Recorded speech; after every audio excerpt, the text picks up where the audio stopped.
แซ่บป่ะฟ้าคงจะได้ไปเปลี่ยนทรงมาซื้อน้ำแกงเมื่อกี้วะ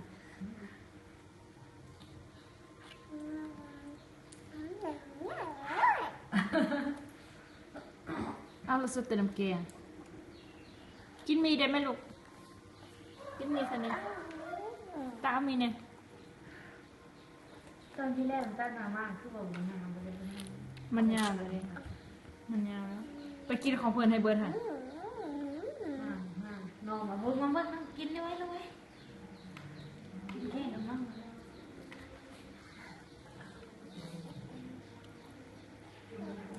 จะตักคำใหญ่ๆโรยจะไม่ใหญ่ บ่เฮ็ดจังซั่นตักกินดีๆ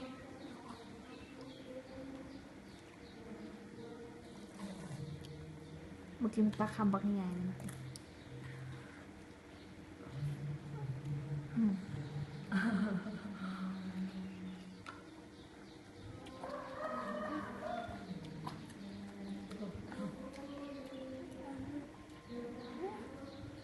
ก็นอนกินหน่อยกินข้าว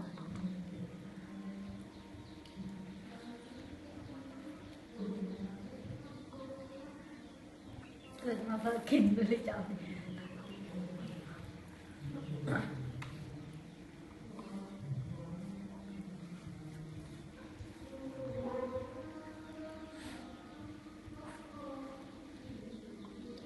เอา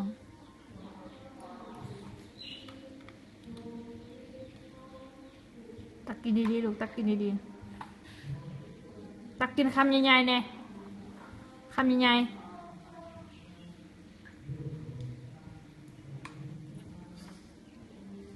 สมพอมันสิกินแล้วกินมันหลากสารน้อยมันมาปูเลยเห็นบอกอันสีเขียวอันเดมันสิกินอย่างมันหลากมันมาปูตักบ่เฮ็ดจังซั่น เคยโอ้ย อย่ามัน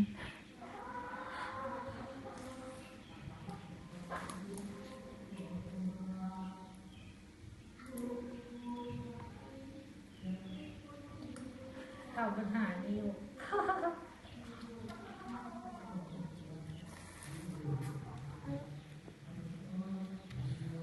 ตักคำใหญ่ๆสะ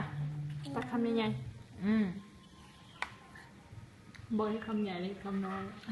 เฮ็ดคำน้อยๆสตักให้คำน้อยๆจิ้นตักให้คำน้อยๆโหแล้ว รู้แล้วอ่ะจริง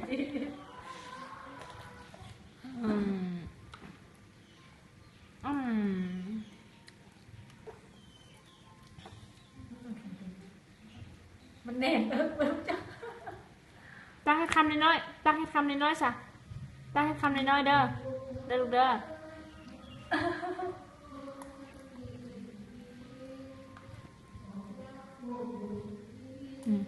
บอกมันให้คำน้อยแล้วไม่ได้น้อยแล้ว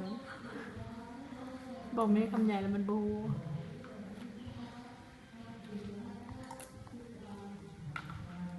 ยังไงลูกก็กินได้สิ